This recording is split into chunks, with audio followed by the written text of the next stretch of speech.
So I am Zoe, I am a physiotherapist and I'm a Pilates instructor and the founder of Pilates Health Online.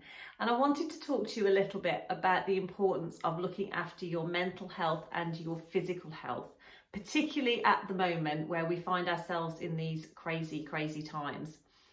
And I think when we're at home and when we are not able to do the things that we want to do or the things that we normally do, we're normally socialising, if you're anything like me, I like to socialise and, certainly like to have a chat with friends. And, we might be finding that we can't do that at the moment. And, from my experience, recently I've not been very well. Now, I haven't had the coronavirus, touch wood, but I haven't been very well and I've had to be at home for the last sort of 10 days. And I found it really difficult because I couldn't go out and do the things I wanted to. I haven't actually been teaching in my clinic, which I normally do. And, I really enjoy meeting, seeing all the clients, teaching the classes, and I haven't been able to do that. So, and I find that really difficult. So I think it's really important that we are still doing things that are looking after our mental health, but also keeping us moving, keeping us flexible, because this won't go on forever. And we want to make sure that when this is all over, we can just get back to normal as soon as we can, and get back to doing the things that we want to do. So right now, the government guidelines are, yes, we need to be socially distancing ourselves from people, but we can still go out. So I would really encourage you, if you can and you are well, so if you're not having to self-isolate, go for a walk, go out, try and get outdoors if you can. You don't have to do it anywhere near anybody else. You can go for a walk around the block, you can go somewhere, but there's lots and lots of research that suggests that getting outdoors is really good for our mental health and getting outside in nature.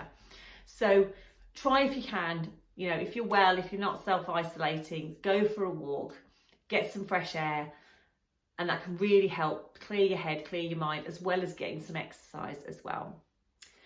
The other things to do are really exercising at home. Now, a lot of you won't be used to exercising at home.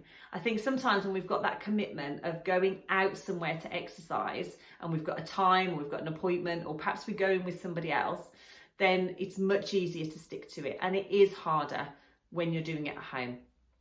But it's well worth it. And even 10, 15, 20 minutes of exercise is going to help keep your body moving, but it's also going to help improve your mood as well and make you feel a little bit better. And if there's other people in the house, they could always join in. You could do it together. So there's lots of things that you can be doing as well. And keeping in touch with friends and family. You can keep in touch over the phone. You can keep in touch if you can via Skype or something like that. Or there are other video calling apps and things that you can use so that you can actually see each other.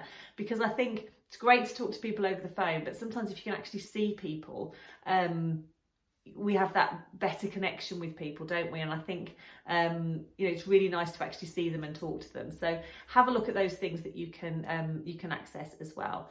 But I just wanted to say, it's so important that we try and keep moving, look after our mental health, try and keep positive. I know it's really hard at the moment, and we're bombarded with information from the media, and there's it's all we get fed, isn't it? At the moment is about the coronavirus.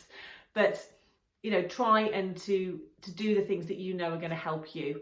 Maybe have a little a list of things that you like to do. I say this with my members inside my membership. Have a list of things or activities that you enjoy doing that, time almost, you don't even notice time passing because you get so engrossed in those activities.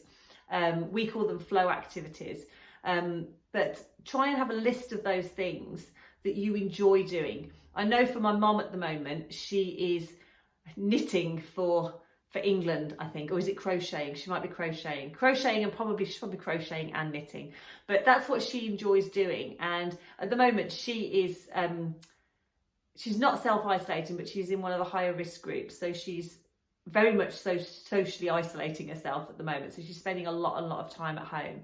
But she's using that to knit and to create different things, and she really finds that that's really helpful for her mental health and also to pass the time. So write a list of things that you enjoy doing. You find that you get so engrossed in that sort of time passes and your mind switches off to other things. But if you write a list out, then when you are feeling like you can't, you're not quite sure what to do, or we sit down and you just think, I can't be bothered, you can go to that list and you can pick something off that list, and just taking the thinking out of it and just doing that can actually really, really help. And it can help boost your mood because you start doing it and then actually start to feel a little bit better. So there are lots and lots of things that you can be doing at the moment. And, as I say, keeping active, keep looking after your mental health is so important. So take care, everybody. Stay well, look after yourselves, and I'll see you again really soon.